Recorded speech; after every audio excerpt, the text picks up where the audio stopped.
Good afternoon, everyone. Thank you for joining our webinar today, Fulfilling the Promise of Lessons Learned by Rick Morris.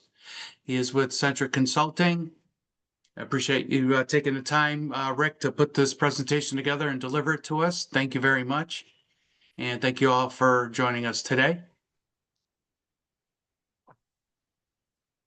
Thank you to our sponsors and event sponsors, Strategic Systems and Telution Group. Telution is going to sponsor our November IPM International Project Management Eve celebration, and also sponsoring our 35th year celebration. And Strategic will also be helping support our September 35th anniversary celebration. We're going to talk about that a little bit later. Please, if everyone could, other than Rick, mute your microphones and post any questions you have in the chat.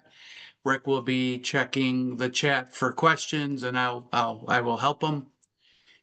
We also have great sponsors in Lincoln Electric, Codis, Baldwin Wallace, and Parker. I would like to introduce Rick. He's an accomplished project manager, certified Scrum Agile Master, human behavior consultant, and high performance coach.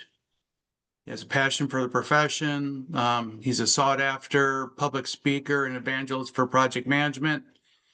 And like a few of us, has lots of certifications to take credit for. Excellent. He's also part of the President's Advisory Council for the John Maxwell team. So without further ado, I'm going to turn it over to Rick. I'm going to stop sharing here. You bet. And I'll take it over. Hopefully everyone can see the screen.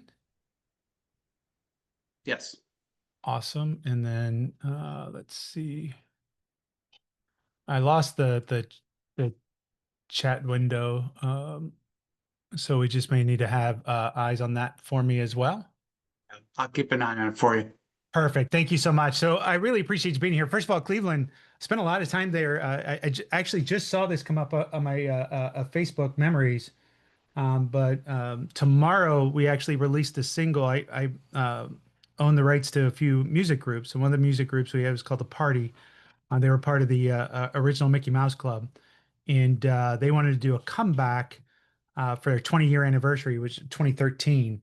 We rented out a studio there in Cleveland for about 3 months and recorded an entire album and then shot a music video called Salute to Summer, which you can find on YouTube right now, but that was all done in Cleveland. So spent a lot of time there, a lot of fun. But we're not here to talk about that today. We're here to talk about fulfilling the promise of lessons learned. So let's get into it. First, I want to give a couple of ground kind of setting pieces. First, I'd like to do what I always do with the elevator speech. And when people ask us what we do for a living as project managers, I hear a lot of kind of office space type responses. You know, well, we take requirements. They're like, they're your requirements? You're like, no. And they're like, well, I have a whole team. Well, does the team report to you? And you're like, no. And, you know, so it's like, well, what do you do? And so we came up with this elevator speech a long time ago. It's something I've done in every presentation I've done for PMI over the last 20 years now. But we talk about what is our elevator speech as a project manager. And what I like to say is that we make dreams come true. Right. That's so when somebody goes, hey, what do you do for a living? Go, and I make dreams come true. They go, what are you talking about? It's like, well, there's not a building or a piece of software or nothing that gets created that meets its full fruition unless you have somebody like us behind it, right? And true project manager behind it. But what's interesting, if we start talking about how we make dreams come true, what I've noticed is for some reason the dream gets replaced by the plan, right? And so what that means is a lot of times when we have this dream, we're going to go do this, we're going to do it for a certain cost, we're going to do it for a certain a time frame. It all becomes about that budget and that time frame, and not actually the dream itself. Like we lose sight of the dream sometimes because we're so focused on the technical aspects. And so I always just like to do a reminder is that we should be attached to the dream, not the plan. And we should be judged on how we arrive, or we become judged at how we arrive at the destination, but not how we grew through the journey. And a lot of that becomes contextual type items. And so what I mean by that is a great book. It was written in the year 2000 by a friend and mentor, Rob Tomset. But I remember I was having some difficulty in project management. I was actually thinking of quitting project management. And I was walking through a Barnes and Noble and I was looking at all these different job titles just to see if anything would speak to me. And there was this book called Radical Project Management. And it was really, to me, it predated any of the Agile manifesto, but had a lot of the Agile concepts in it. But there was this quote in it that kind of changed my entire career in project management. And that quote was that projects fail because of context, not content. And really what that means is if you start thinking about success and failure, a lot of times it's because we didn't hit the date and or budget, which are contextual items. But we still created the software or built the building or did whatever. It's just whether or not things came in on time or on budget, which are back to the things where we're getting attached to the plan, not the dream. And so what I learned to do as a project manager is really start to utilize influence to establish context. And I realized that my job was to constantly not so doubt, but create situations where we're talking about dates and budgets and things of that sort in order to protect my team. And so I always just lay that as groundwork before I get into any of the stuff that I want to talk about. And I want to do one final thing here just for fun. And this is where we are going to utilize the chat. So I really wish, and I'm going to try one more thing here. I got the chat back. That's perfect. Because I really, really want to see the chat. And did somebody, Dominic, was that you posting the YouTube video of the Salute to Summer? That's awesome. If so, if you watch that all the way to the end, at the end, there's a house party. And I couldn't be there on the final day of recording. So they held up a picture of my Facebook profile at the time, just to commemorate that I was there for that. But anyway, now that I got the chat back, this is great. So let's have a little fun. So I do these executive breakfasts all over the world. And a lot of times I do these like CIO breakfasts or CEO breakfasts, and they'll ask me to do a session, 5 or 10 minutes on the value of project management. Now, first of all, tons of executives want to wake up early and hear that, I'm sure. But I also know that I have about 5 minutes to get my point across.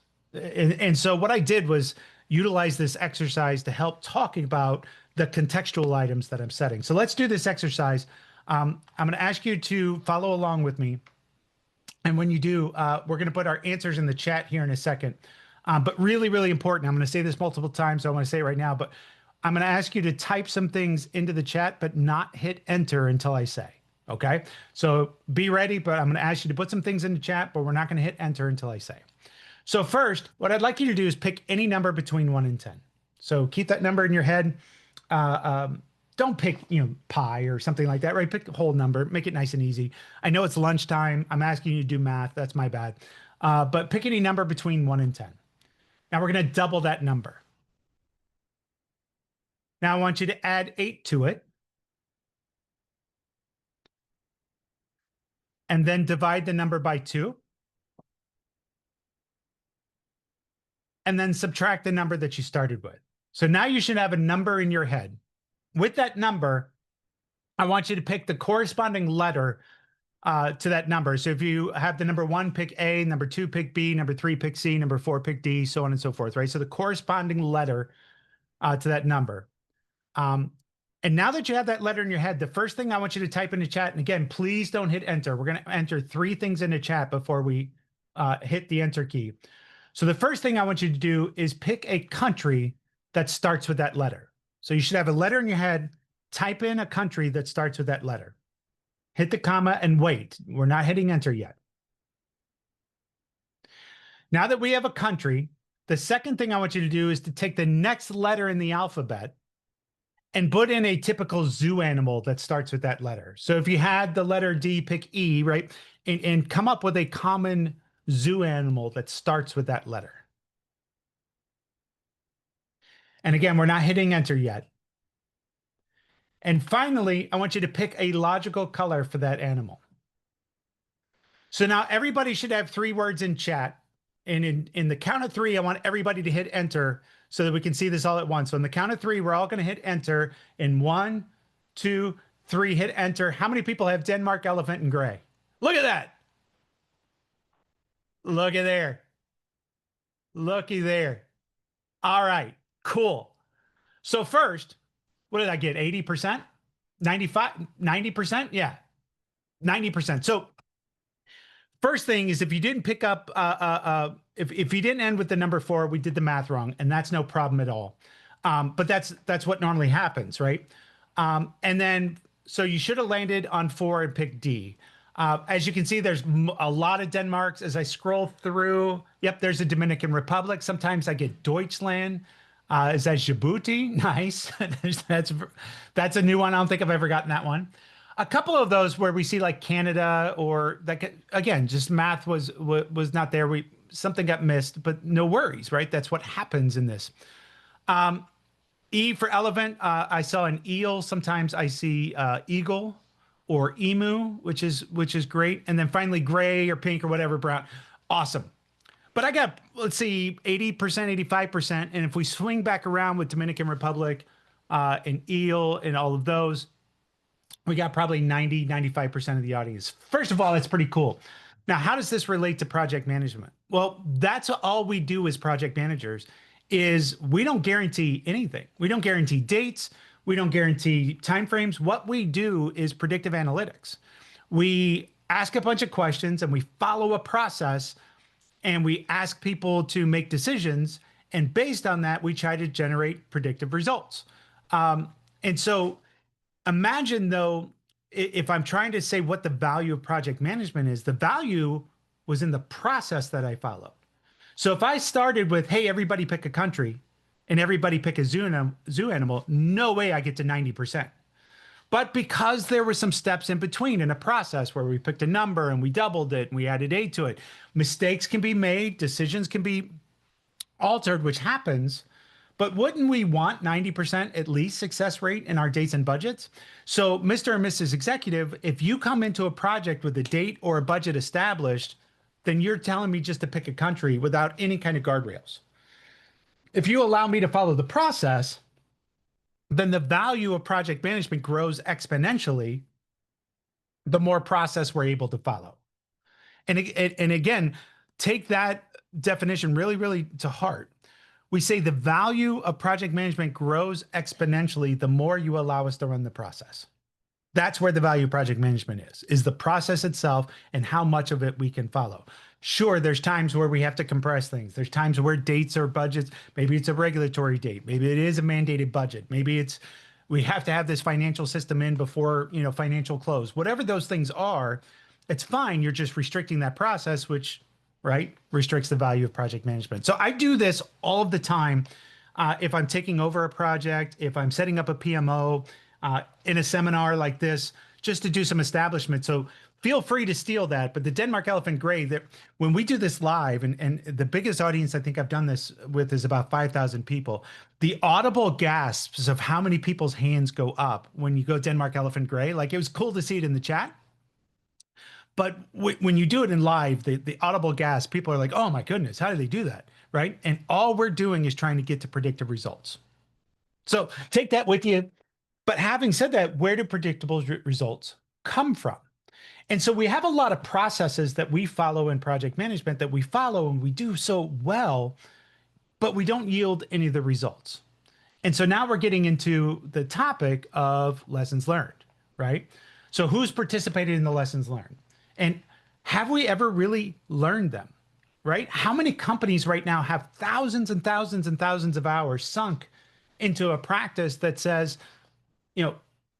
what are the results? Do we follow them? Where are they? Are they on SharePoint? Like, who's actually ever gone and grabbed a bunch of lessons learned and applied them and subverted a risk on a project? I think we do that subconsciously because we're doing it. But at the same time, we're not really passing them forward. We're making them stagnant. So we do it because we're checking the box, but we're not doing a great job with the information that's there. So in 2006, I actually wrote a paper, and it's in my book, the book here, Project Management That Works, something called a real risk assessment. I'm going to walk you through it, but I'm going to be very fast on this, okay? Because it's not the actual point I'm trying to make, but I want you to show a backing of where this whole theory methodology comes from. So first of all, think about what it is that we do, we're supposed to do from a risk assessment process, right? So normally, all right, if we're taught You create a WBS. From there, we identify risks. We then qualify those. Then quantify, right? So qualify, we do the high, medium, low, high, medium, low. We pick our risk threshold. Then we start to do percentages and impacts, right? In that quantification. From there, we pick a strategy so we can accept, mitigate, transfer. And then from there, there's secondary or residual risks or things like that that happens. And we go round and round and round and round and round until we start the project. If you ever took like a Rita Mulcahy risk class, and she used to have a 5-day seminar just on risk and risk assessments. I mean, insane. And I always laugh that if I'm building a nuclear power plant, next to a children's home, sure, that makes total sense. But I've got a 6-week IT project, and there's no way I'm going to go round and round and round and round and all this. And essentially, what ends up happening is, I created the project plan because nobody showed up to do the WBS, and then we identified risks by filling out a spreadsheet, and then we just started the project, right? And that's the reality of what happens in our risk assessments. Like, again, great intentions, great ideas, great templates for us to do, but what's really yielding results? And so the dilemmas that we run into are things like, how do we capture risk when our team or sponsor or management doesn't believe in risk or will not attend risk meetings? Or how can I actually drive a contingency? So let's talk about the results. Like one, when I say our sponsor or management doesn't believe in risk, I was running a PMO for a bank, and we were going to change clearinghouses for our wealth management. So we're talking about our top 1% of people, of customers at the bank. And it took about 9 months for technology project to complete. I was also a customer of the bank, so I received a notice in the mail that said we were changing clearinghouses in 3 months. Yet this project was not on my radar at all. So again, somehow we got to find a way to shave off 6 months. And by the way, we already notified all of our high net worth customers that we're doing this. So I went into the sponsor and I was like, hey, we need to do some nasty risk management on this project. And her response to me, she looked me right in the eye and she goes, Rick, this project has no risk because it must be done on time. End of the story. Like, oh, since you said it that way, of course. No worries. Absolutely. 100%. So unfortunately, though, that's a lot of the belief that we get. When we want to talk about risk, people don't want to actively think about things going wrong. Now, the second side of that is risk assessments. Like a lot of times when we do a risk assessment, we get a very ambiguous answer like, well, the risk is a medium. I remember when I first did my first one, I had a score. I thought I was really sophisticated. And I can go in and say, hey, I need another $100,000 on this project. They go, why? I said, well, my risk score is a 4.87. Like, but what does that mean? Like, what do we do with that information? How do we actively push and make that information consumable? And so I wanted to set out to solve that. And we did. Here's how we did it. First, again, I'm going to go very quickly on this.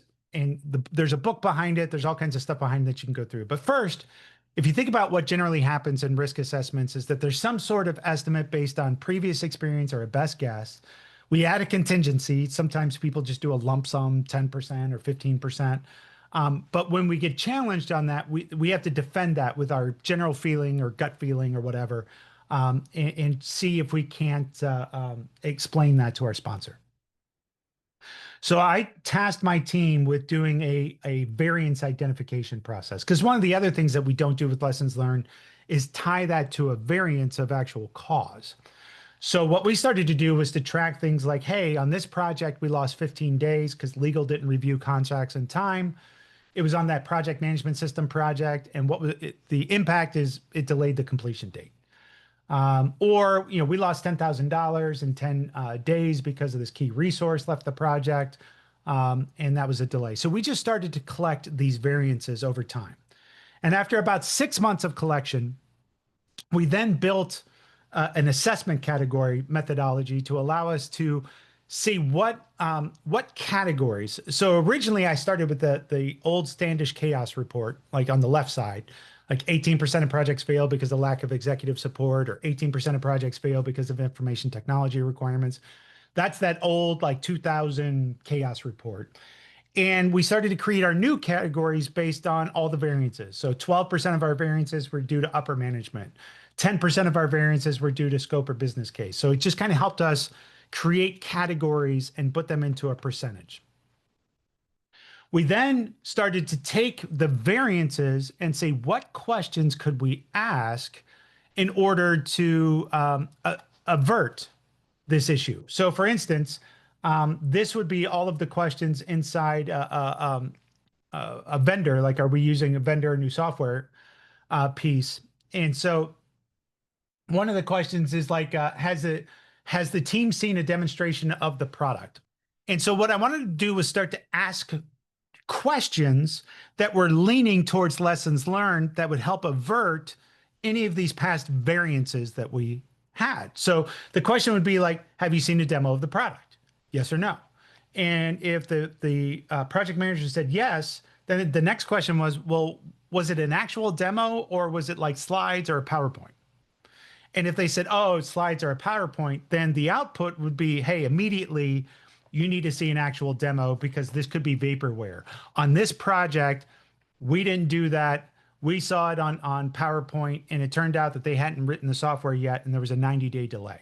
So basically, we were asking real-world questions, and in those real-world questions, we were feeding the lesson learned. So if you'd never run a project for me in in my PMO, just by answering yes or no questions, you were getting instructions on how to avoid or make lessons learned actionable. The other thing it did is apply an algorithm.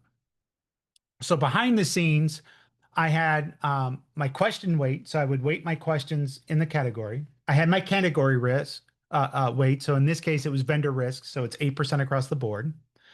And then I had a best case, most likely, and worst case. So if you think about risk, your best case is always 0. It doesn't happen, right? Your most likely is about a week, right? And that's probably the only one that we can argue. But the worst case is what actually caused the variance to appear, right? So in this case, because we didn't see a demo of the product, it was a week. But because we were the first to use this technology, and it was new technology, we actually lost 52 days on a project over those two things. So I could actually point back to the project, to the task, and to the variance of what caused that 30-day delay for this first to use the new technology piece.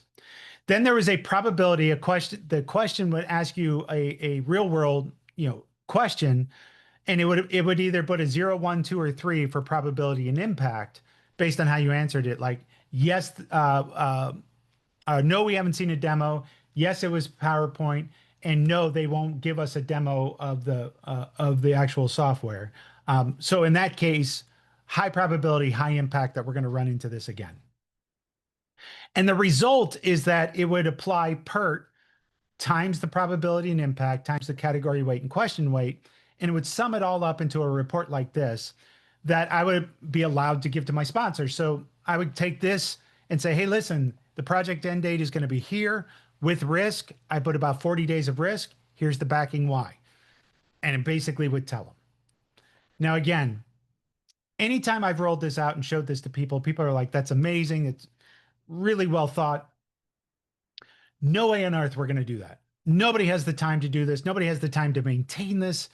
No way. And as a matter of fact, I actually had this whole thing of how you maintain it, right? So how do you keep it updated? How do you keep the questions relevant? How do you keep updating how do you get rid of categories and all that other stuff? And as you can see below, I even include the formula of how we calculated these days. So as I rolled this out in 2006, I rolled this into a PMI paper, and my book came out in 2008.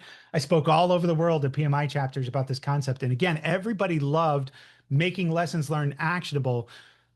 No way we could do that. Such manual effort, right? There's just no way to maintain that going forward. And that's what's really cool when technology finally caught up to this idea. So here I am now at Centric Consulting. And one of the things that I'm actually the national delivery lead for enterprise project portfolio management, but I'm also one of 4 what we call thought leader cohorts in the AI space. And what they asked us to do is challenge the status quo, challenge the norm. How can AI impact our profession? What can we be doing to jump ahead? And I was just like, oh, I've got like 9 things that I've been doing my whole career that are so manually intensive. There's just no possible way, right? So what if we could actually turn in an AI chatbot to take our lessons learned and make them actionable? What if I could take those hours and hours and hours and hours that have been spent collecting lessons learned? Like, again, most of you, and put it in the chat. Are they on SharePoint? They in Excel?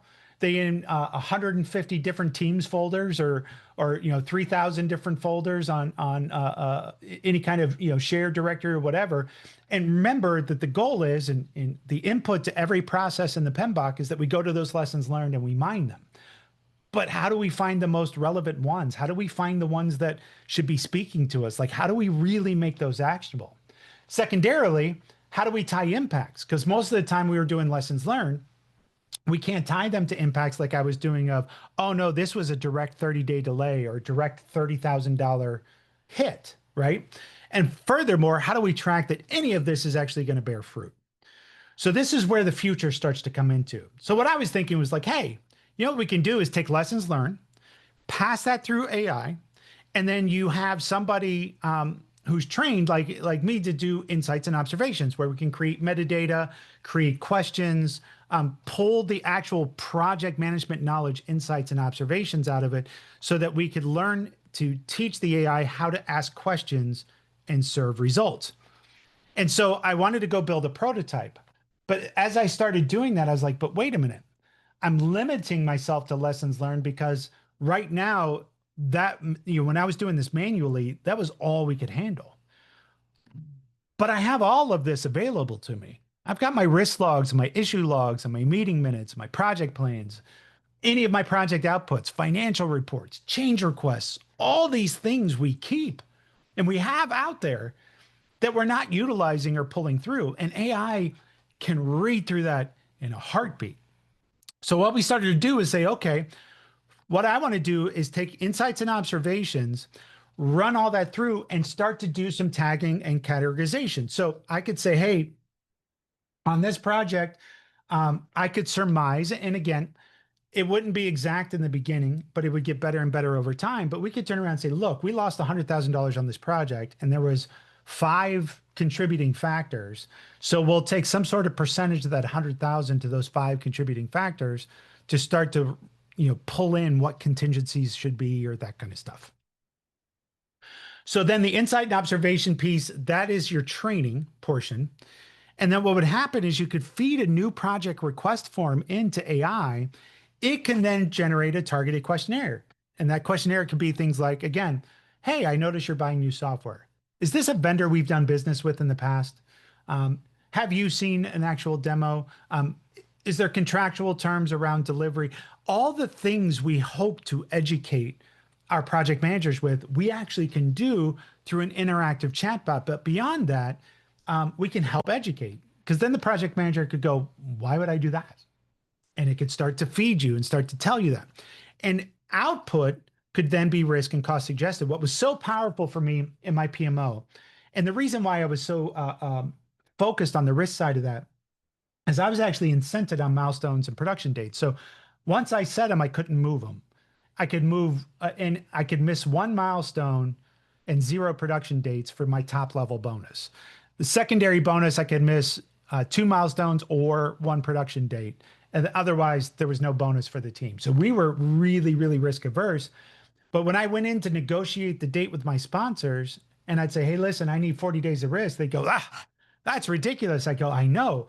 But we lost 30 days on this project, 20 days on this project, 45 days. And you remember this project where I lost 60. Yeah. And I'm only asking for 40. I think that's fair, don't you think? So like I had so much data that they couldn't argue. So that same output could come from here, right? In this risk and cost suggested, we could turn around and say, hey, you should add 30 days of contingency, should be $200,000 in contingency funds. Here's why. If contingencies aren't something your organization really does, that's fine. But now we could suggest risks and mitigation strategies. But here's the other key part, and something I want everybody to hear me on right now around AI. Forbes just released an article. I think it was somebody else that did the study, but Forbes reported it.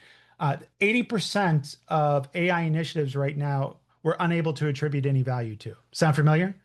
Um, why is that? Well, nobody decided how we're going to measure value beforehand. We were like, hey, isn't that cool? AI could do that. And they went and did it. But now they're like, well, is that helping? I don't know.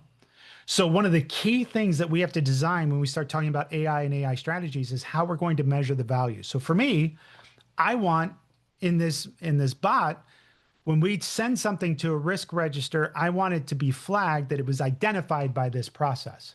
So if we then avert that risk, a percentage of that is value savings to the organization, and the ROI should be through the roof. Should be absolutely through the roof when we start doing this.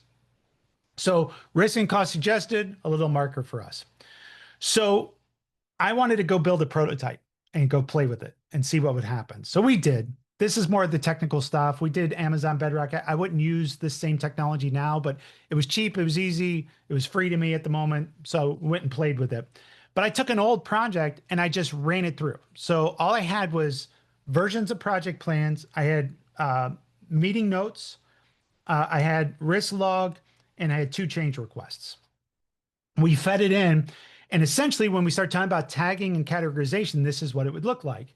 So you have somebody who's your trained project manager, your subject matter expert. To me, it would be the person who ran that project as well.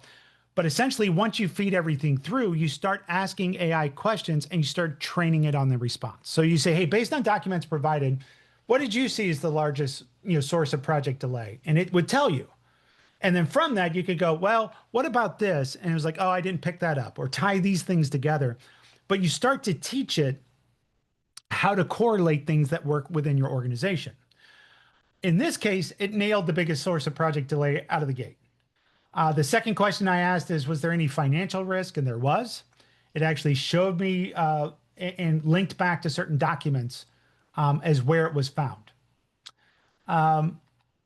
We asked what were the top 10 issues that actually occurred that you could read through, and you could see that it started to give us that. Of the top 10 items that occurred, can you correlate any cost risk or time delay? And if so, what was it? And so again, based on those answers, we could give it feedback and continue to train the module. So think about your lessons learned session now in the future with AI is you could actually feed everything through, have it start to do suggestions, and then you train like, oh, these were the actual occurrences, and it stores all that away. So coming back to this diagram, imagine again feeding it in, sorry, trying to get to the right one, feeding in a project request form.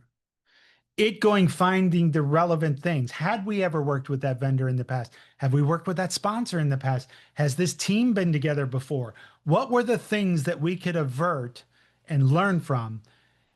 For the first time with AI is the first time I've actually seen us be able to fulfill the promise of lessons learned. It's so much data, there's so much out there, and we've been doing all the right things and tracking it. We've just never been able to operationalize it. And that's the exciting part for AI for me. So I've said a ton, been all over the board as my typical ADD. I said I wanted this to be interactive and not a podcast, and I'm not seeing anybody jump in questions. So let me open it up there for questions and conversations, reactions, initial thoughts, all that kind of stuff. What did this cause? I'm going to stop sharing so I can see people. Come off camera, join the conversation.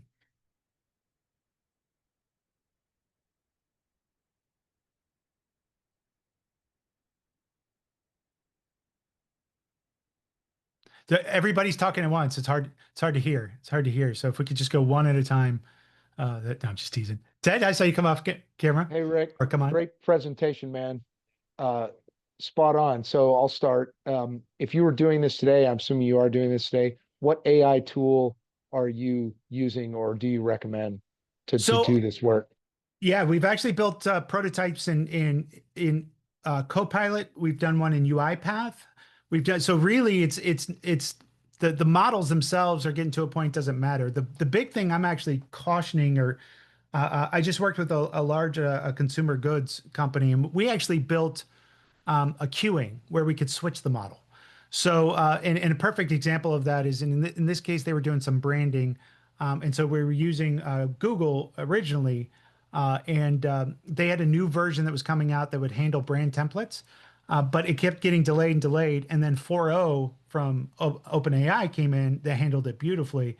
Well, because we built it independent, we could just switch the call and everything else still worked. And so, right now, we've got pilots that are in Copilot, which that's backing off OpenAI. I've run a pilot in Claude projects. They were the first ones to have like project folders, right, where you could throw everything in and keep that in context and Right. reference. And so it really is not mattering at this point. What's mattering is how do where it really comes to is that metadata tagging categorization. That learning portion is where it's at. But the prototypes that we're building right now are like 50K, like 3-week projects to get a working proof of concept to play with. Like they're not hard to do. Right. Um, so just as an aside, I'm a retired military officer, so spent 22 plus years in the Army, in roles that involve projects And lessons learned. Nobody does it yeah. better in the military. Yeah. And so I'm curious on your model. So one of the things, and this is probably dating myself age wise, but we used to, before we had, a lot of really computer technology, we just would do we called them after action reviews, which I Yep. think we call look backs now. And the key thing for us in that context to make those lessons learned actionable was we called it the rose pinning ceremony at the end of the AAR, which was the senior leader in the group or his delegate would say, okay, we just identified some great ones, and then we just go around the room and say, okay, Rick, you got that one. Yep. I want you to come back to me in 2 weeks with the fix, right? Yep. And so in that context, does your model include a tagging of person or a pinning of accountability on, okay, we identified it, we've proved it, who's fixing it, and when are they reporting back on implemented? We haven't gotten there yet. So in the manual process that I built, it was on me as the PMO director to knock out the biggest issues. So for instance, um, again, we were incented. So legal took forever. And so we were Yeah, really, really successful. But my sponsor came to me and was like, hey, the reason why you're so successful is you're taking too long to pick a project date. So I'm going to give you 60 days from the date I assigned you a project to when you have to set your production date. And I was like, that's cool. Absolutely, no problem. I'm always a person that says yes, and then I just come back to, and I was like, cool. It's taking an average of 85 days for legal to go through contracts right now. So would you like me to pick a production date before we have a signed contract? Happy to do it. I'm here that's for you. awesome. Yeah, What would you like to do? And they were like, oh, no, no, no. How about 60 days from after legal review? So my whole legal review process and categorization went away. That just got eliminated out of our risk yeah, because now it's not a portion of it. So my job is to clear risks and impediments as a PMO director. And then right. so they should so that's how we handled kind of the AAR kind of piece of it. But Right. no, in so far, just the identification of lessons learned is mind-blowing organizations and they're Yeah, stuck for there. sure. For We're not sure. fixing things yet. Yeah. Because I'm a portfolio manager in an oil and gas company. And so I've found that, and I'm assuming that some of the examples you're describing are sort of IT software kinds of examples, right? Development. And I business, mean, I did business some of that process, yeah. too in a previous role. So, I mean, Yeah. I find that with our group, who are mostly field guys, they respond really well to less process and more, okay, you got that one, Bob. Yep. They're more like army Yeah. soldiers in a lot of Yeah. ways. But this has, I mean, what I love about what you're talking about is the way to describe the value. Because when you, in our business, when you're always having to demonstrate value to the corporate side, and being able to make this a data driven thing is fantastic. So, I'm all ears. Yeah, that's a great point. One of our key things was to be able to come back and go, look, these three things. So when I meet with executives, the question I always like to ask them is this.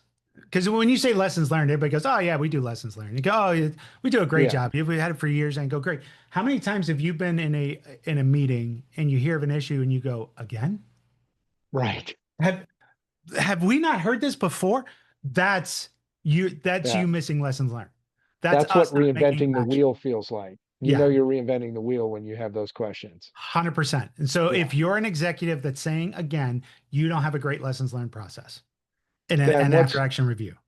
and what's really important about this, I think, is you mentioned kind of at the beginning, everybody's got them and they're all over the share drive and but in oil and gas anyway, when assets change hands, the transition process is horrific. Like, Yeah. and so, and I when I was doing IT stuff in oil and gas, we would do these phenomenally large, complex operations to map drives and transfer data and do all this stuff. And you just said, okay, where's all this going? Is anybody going to make sense of it when it gets to the destination, right? All we said was, hey, we did our knowledge transfer. You have it. Yep. But, in some of those examples, when an asset changes hands, a lot of your former people are going to the new people. And I always felt like, man, I'm leaving you guys out to dry because you can't jump in and go because you don't know what is in this mess. We just transferred it. That's right. So, I mean, having the ability to use AI and then to archive it in a super easy, relevant way to find it, I think is really a game changer. It's phenomenal. And we're learning to teach AI both the categorization and tagging, but how to ask the questions to the project manager. So essentially, it's reading through and it's saying, "Hey, I noticed this variance. Is this correct? Or can you give me more context around this? Because I think." Like I'm seeing this correlation. Tell me if it's true. So instead of just assuming or being generative, we're really making it factual based. So there's a couple of things there, like around prompting. I'll give you another free tip if you're building any AI out. Your magic is in your iterations. And so for instance, with that consumer products group, if they were asking for research and they're like, no, that's not quite right. I need this. No, format it this way. No, do it this way. Your gold is there because then we can learn to take that and incorporate that into the prompts themselves so that the prompting becomes better and better and better and better, right? And so you want to make sure that if you ever design a system like this, that we're capturing what the inputs are from the user side, that we can then roll through and see what are the top, you know, suggestions being made, and can't we bake that into the model where we don't have to continue to reprompt that way. So those are the types of things that we're learning as we're going through now, but it's very, very exciting. I know there's a lot of fear around AI in so the tagline I've been running with is AI is not going to replace project management. It's going to replace all the things I dislike about project management. But the first thing I always ask you is, how much time are you spending narrating versus driving, right? That's a big question. I want you to like, if most of my time is spent doing status meetings and notes and reports where I'm narrating what happened last week, I'm not really adding a whole lot of value, right? What I need is that to be done and fed to where I can start looking at what the driving is and what happens if this happens and what happens if we don't get this, what, like all the what if scenarios that we want to roll through. And so I want to make sure that I'm fixing that percentage. Um, but I don't think AI replaces project managers, but I think you do get replaced by a project manager who knows how to leverage AI.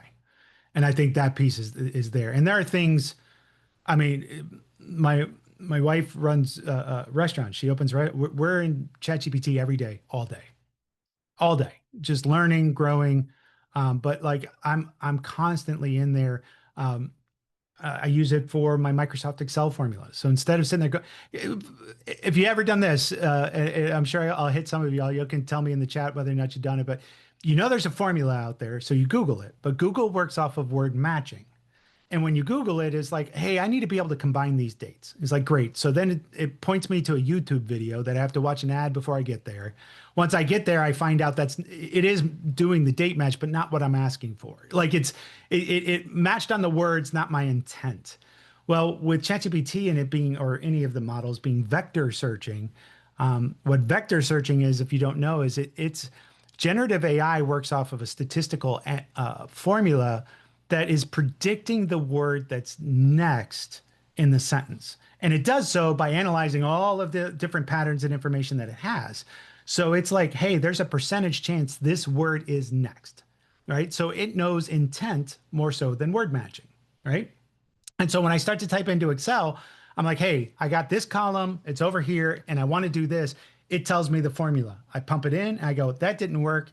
It's giving me this result. Oh, I forgot to take this condition out, whatever. But I'm just having a very human conversation, and it keeps rewriting my formulas. And my spreadsheets are like next level right now. But every formula is kind of one step above my knowledge of what I can really do with it. But it is insane to do my formulas and things like that in ChatGPT. It does all of my co-partner thinking, so I can feed it a scope statement and say, "Here's the 5 things I'm scared of. What am I missing?" Just all of those kinds of things that you can leverage. Um, I just suggest if you're not in there and playing with it, and just, I mean, do things like, hey, I'm hungry for a shrimp recipe. Tell me the top 3 that you can think of and what the ingredients are for a grocery store list. Like, I mean, just start to understand what it can do. And I'm seeing some things come in through. So I also use AI to review my project list, see if there are things I may want to add. Yeah. And again, it's ideation, right? And it's IDA. I'm not sure if, but I didn't want to say your name inappropriately there, but yeah, my thinking partner. So I'm like, hey, here's the 12 risks that I'm thinking of. Tell me 10 more that I shouldn't be. A lot of times, as a consultant, Ted, you were talking about oil and gas. I built a global PMO for Baker Hughes. I worked with Devon Energy in their PMO. But I'll be on a call and they're throwing acronyms around that could, a perfect example. One of the companies I work with has DOA. So DOA to me in the IT world is dead on arrival, right? It's so that the machine's dead. I got to fix it. This is determination of accountability. And it's very common in that industry, that term. But on the Right. call, I was able to go, hey, they're saying DOA in this industry. Is there a different meeting? And then it told me, and then I got on the phone and I said, hey, gang, really quickly, I'm sorry for being the new guy. When you're saying DOA, is that determination of accountability? And they're like, yeah. I was like, okay, cool. Thank you. Just wanted to make sure. Right. So even that kind of stuff, AI is phenomenal for. Yeah, we're getting a lot of so one of our challenges is in our company is so we're doing a great job of I think introducing it and stimulating its use, right? But Yeah. incentivizing it. But we're if you think of, and you've seen this, I'm sure, oil and gas companies are corporate with all the like finance and admin stuff, and then field, which is all where the real work gets done, right? Yep. Fixing. But one of the things our field staff loves is you're out on a wellhead or a pad or something, and you can take a picture of something and say, hey, this thing is doing this, what's wrong with this? And Yeah. it can Tells you. actually and it does it well. I mean, so we have, in our company, we've got an enterprise chat GPT um solution, and encouraging those once they start doing it, and you can do it at home. Hey, I used it the other day. I had a guy come out on my HVAC, and I'm like, here's what I think is going on from, I'm the user, I've had this for this, you gotta, and it nailed it. Like, it's like, ask your guy these 5 things when he comes, and then tell me what he quotes you, and I'll tell you if I think if Yeah. that's a realistic I mean, It's insane. It's it's insane. insane what it can do. And yeah, for it can't recommend it enough. I've been. I'll leave a closing comment on this, and then we'll kick it back over to you, Joe, to meet the commitment there. But I did. I had a whole theory on meeting minutes way back when, and designed something inside Clarity that would track who was invited, who showed up, how much did they participate, what was the cost per hour for them, how many key decisions were made. And then I was also using that. So say, Ted, you were you were a key resource for me, but you were only 20% available for meetings because you were a key resource for everybody, right? That happens in a lot of organizations, that one person. So my system would automatically email you key decisions and meetings it knew you weren't in. And so this was like groundbreaking way back when. This is 15 years ago that we were doing this. But Teams does all that. Nobody's tapping into that portion yet, but like Right. teams can turn around and give you a cost per decision and say, hey, this meeting has happened 7 times, but not one key decision's been made. Like it knows exactly who was invited, how often they showed up, how much they participated. Like it tracks all of that stuff. So really Wow. excited to see. But I love being an old school project manager to say, yeah, technology is finally catching up to us. There's so many things we've wanted to do as project managers that have just been prohibitive because it's so manually intensive to get to the data that AI can Yeah. do for us, that technology is finally catching up to our profession. It's not the other way around. I'll just take 30 seconds to share this thing that just piggybacks on that. So we had an AI consultant come and do some presentations and stuff, and one of the things that was really powerful is he showed the usage chat stats for ChatGPT, and he said, okay, so by age groups, who's using it, right? And so everybody, the young ones, so 18 to, he said, okay, they're probably the highest, but they're the most linear. In other words, they're just doing like, how do I write this essay? How do I study? Yeah. And then it was a big dip, and then it got to age group, he lumped it like 50 to 75 or something. And he said almost the same usage level, but these are your real power users, because once we show this group how to leverage their experience, they can ask better questions, they can train it better, and Yep. they really get more value out of the end states than the young ones. And I was blown away. I'm like, and he told a story about his 78-year-old retired electrical engineer dad, who once he showed him a few tricks, his dad was literally crushing it. Like he was Yeah. doing higher level Easy. engineering stuff. Yeah. For everybody out there that is a little worried about it, like I was when that to me is a powerful thing for why we should all be getting onto it. Yeah. Remarks come from hard to steal the time. I'm old enough. Like one of my first professional jobs was selling this thing called the internet and teaching people that you could dial in and what it meant and it was connected and all that kind of stuff. We're at another revolution like that. You know what I mean? Like you remember when I 100%. started my career, AOL was the only thing around. There was no right, and how fast that's gone. This acceleration curve is insane. I implore you to play with it, get ahead of it, be a master of it. Again, it won't replace you, but you will be replaced by somebody who can leverage it. That's for sure. That's my time. Thank you very much. Hey, Ted, appreciate you adding to the conversation and continuing the dialogue there. And Rick, Yeah, very informative stuff, fantastic. exciting stuff you're working on. Thank you. Thank Thank you. you. I took it to do, I'm going to follow up with PMI. They have their infinity model that they rolled out a couple of years ago. But I think what you made me think of is their use cases or their businesses actually using infinity be more that what Ted described as what the 50 plus people are using, the Right. more versus the tell me the risk of planning a wedding, right? Like that's the easy table stakes kind of stuff that it handles well, but like actually feeding it stuff. So I'll follow up and see if we can get a presentation on that. Awesome. But thank you, Rick, and thank you, Ted, for helping out there. I've just got a couple announcements. And there was a question in the chat about slides. I will be packaging up the slide decks. I'll work with you, Rick, offline to see if we can get your slides. And I will share the recording of this meeting and the slides sometime in the next week or into the weekend. So thank you for attending. Want to bring to your attention some really important events that are coming up. I believe I'm sharing my screen. Yes? Yes. Okay. The 35th, our chapter was born in 1990. We celebrate 35 years this year. Todd Jones, who's on the call, is driving the the project team to make this happen. We have two good sponsors, Strategic and Solution, that are help the co-sponsor the event. It's a casino night format on Thursday, September 25th. If you have not registered, please do so at PMINEO.org.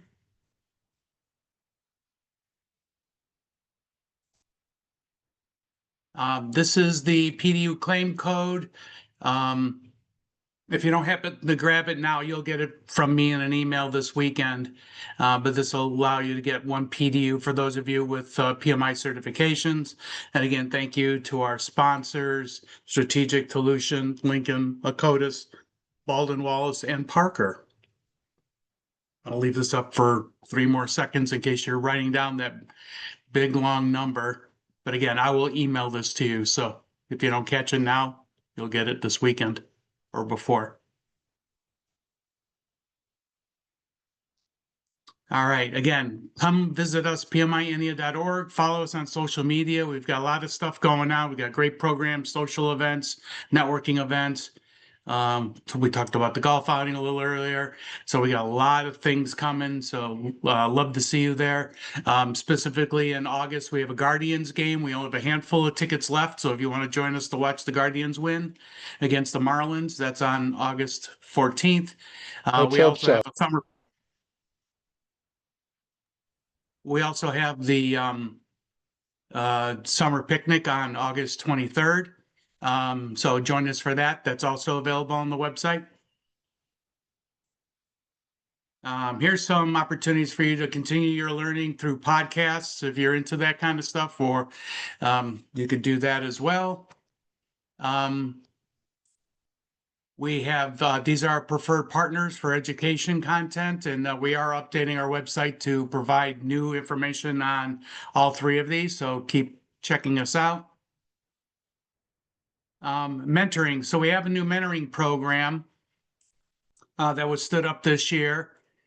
And we are looking for mentors and mentees. So if you have time to give and help someone, or if you have need any assistance or mentoring, we're actively looking for energetic PMI members. The application process is short. Send an email request to mentoring@PMINEO.org or to director2@PMINEO.org. You would catch either Tanya or Andy in that email. And then we'll get you set up to be a mentor or a mentee.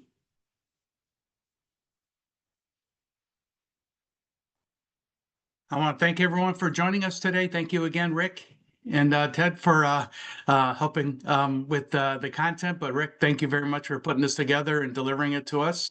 And I want to thank everyone on the call here for joining us today. Thank you very much, and hope to see you at the next PMI chapter meeting. Yeah, thanks so Great much. day. Thank you.